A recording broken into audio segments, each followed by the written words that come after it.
500 సంవత్సరాలుగా భారతీయులు కన్న కళ జై శ్రీరామ్ అంటూ నినాదాలు చేసిన వేళ వాడవాడల్లో వీధుల్లో జై శ్రీరామ్ అంటున్నారు.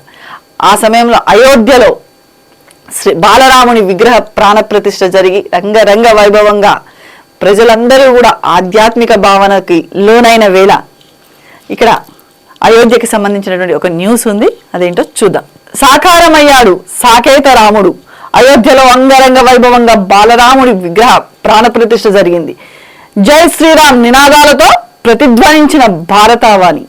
కళ నెరవేరింది. భవ్యమైన మందిరం సమకూరింది. కౌసల్య తనయుడు బాలరాముడి రూపంలో ప్రసన్న వదనంతో అయోధ్యలో కొలువయ్యాడు. కళ్ళ ముందు దివ్యమంగళ రూపం ఆవిష్కృతం కాగానే భక్త కోటిలో పరవశం. శతాబ్దాల వివాదాలు పోరాటాలను అధిగమించి ఫలితం సాధించిన సంతృప్తి. దిగ్గజ ప్రముఖులు కళాకారులు వ్యాపారవేత్తల సమీక్షంలో నరేంద్ర మోదీ ఈ ఆలయంలో ప్రాణ ప్రతిష్టను ఘనంగా పూర్తి చేశారు అని చెప్పేసి ఇక్కడైతే న్యూస్ ఉంది. అంతేకాదు నిన్న శ్రీరాముని యొక్క విగ్రహం చూస్తుంటే నిజంగా శ్రీరాముడు బాలరాముని రూపంలోనే వచ్చి అక్కడ ఉన్నారా అన్నట్టుగా ఉంది. ఆ కళ్ళల్లో ఒక తేజస్సు. ఇదే స్ఫూర్తితో భారత్ ను నిర్మించుకుందామని చెప్పేసి పవిత్ర రామం నుంచి ఆయన పిలుపునిచ్చారు. నవశకానికి ఇది నాంది అన్న ప్రధాని మోదీ నిర్మాణ కార్మికులపై పూలు జల్లి అభినందనలు కూడా తెలియజేశారు ప్రధానమంత్రి. అయితే ఇంకొక న్యూస్ లోకి వెళ్తే టీఎస్పీఎస్సీ చైర్మన్ గా మాజీ డీజీపీ మహేందర్ రెడ్డి, ఆయనతో పాటు మరో 2 పేర్లు పరిశీలించిన స్క్రీనింగ్ కమిటీ. తెలంగాణ రాష్ట్ర పబ్లిక్ సర్వీస్ కమిషన్ చైర్మన్ గా విశ్రాంత ఐపీఎస్ అధికారి నియమితులయ్యే అవకాశం ఉందని విశ్వసనీయ వర్గాల నుంచి అయితే సమాచారం ఉన్నది. ఇక్కడ ఈ పదవికి మాజీ డీజీపీ మహేందర్ రెడ్డితో పాటు మరో 2 పేర్లను కూడా స్క్రీనింగ్ కమిటీ పరిశీలిస్తున్నట్టుగా తెలుస్తుంది. వారిలో మహేందర్ రెడ్డికి ఎక్కువ అవకాశాలు ఉన్నట్టుగా ఇక్కడైతే సమాచారంలో ఉంది. గతంలో ప్రశ్నాపత్రాల లీకేజ్ వ్యవహారంలో టీఎస్పీఎస్సీ పై పెద్ద ఎత్తున విమర్శలు వచ్చిన విషయం మనకందరికీ తెలిసిన విషయమే. ఇంకొక న్యూస్ చూస్తే రాష్ట్రంలో తొలి ప్రభుత్వ ఇంజనీరింగ్ కళాశాల.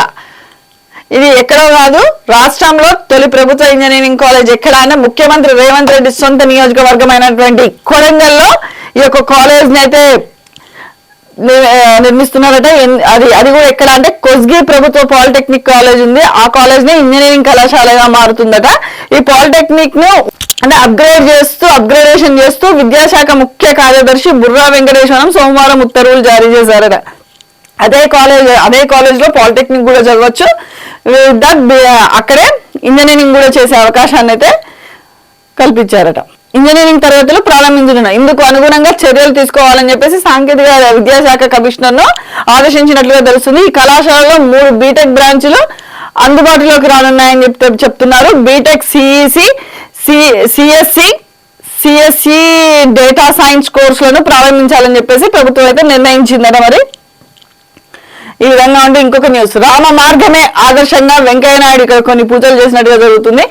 భారతీయ సమాజానికి రామ మార్గమే ఆదర్శం అని చెప్పేసి మాజీ ఉపరాష్ట్రపతి ఎం వెంకయ్యనాయుడు అన్నారు. అయోధ్యలో రామ్లల్లా విగ్రహ ప్రాణ ప్రతిష్ఠ వేడుకలను పురస్కరించుకొని రంగారెడ్డి జిల్లా శంషాబాద్ మండలం ముచ్చింతల్లో స్వర్ణ భారత్ ట్రస్ట్ ప్రాంగణంలో సోమవారం నిర్వహించినటువంటి శ్రీ సీతారాముల కళ్యాణ వేడుకల్లో హర్యానా మిజోరాం గవర్నర్లు బండారు దత్తాత్రేయ కంబంపాటి హరిబాబులతో కలిసి ఆయన పాల్గొన్నారట. ఈ సందర్భంగా వెంకయ్యనాయుడు మాట్లాడుతూ శ్రీరామచంద్రుడే భారతదేశ అస్తిత్వానికి ప్రతీక అని ఆయన తెలియజేశారు.